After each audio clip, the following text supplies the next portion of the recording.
From climate change to conservation, protecting our planet has never been more important. And one new children's novel is inspiring young readers to become heroes for the earth. Today we're exploring a magical story full of talking animals, nature spirits, and powerful messages about environmental stewardship.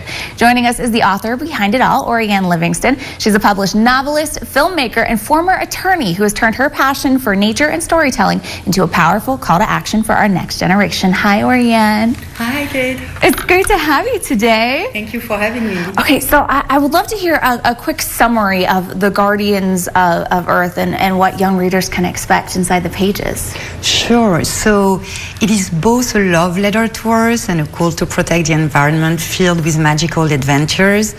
It tells the story of Una, a little girl who lives in a troubled household.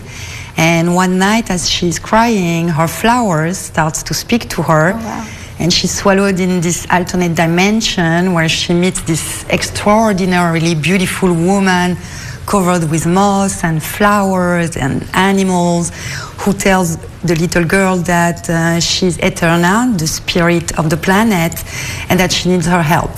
Along with two other fellow guardians of Earth, a Chumash boy, I want to honor the Native American tradition and indigenous traditions in general, indigenous cultures, and a little girl from Sudan, and they embark in magical adventures to retrieve a sacred stone that will reconnect humanity to the planet's heart.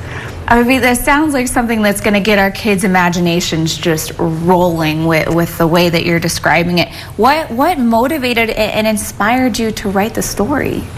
My love for nature ignited, my imagination, and so it took over the story in my head. But it is also, as a former attorney, I felt a responsibility. I believe it is timely. Climate change is the greatest threat to humanity and the most pressing challenge of our time. We are all experiencing wildfires, hurricanes. So I believe it is crucial to educate the young early to take care of the planet. And if you do so while having fun by reading a book or, taking them to do some fun activities in nature, kids will learn to love nature, so it will become a natural, spontaneous act of love to protect nature. And I believe we can all, like the heroes of the story, we can all become superheroes and contribute to protecting the environment just by daily gestures, such as saving water or... Yeah, and there's so many things we can do, and I feel like sometimes we're very, self-focused, and it's me, but the planet takes care of us, so it makes sense to be responsible and take care of the planet back. Absolutely.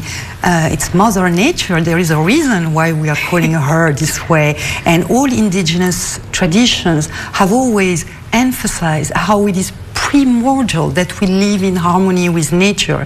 We are all interconnected with nature. Nature is part of us. If we are destroying nature, we are destroying ourselves. It's as simple as that. So, yes, but it's a fun book too. Yeah, it's a fun way to introduce them into, this is our home and we need to take care of it, especially long term. Absolutely.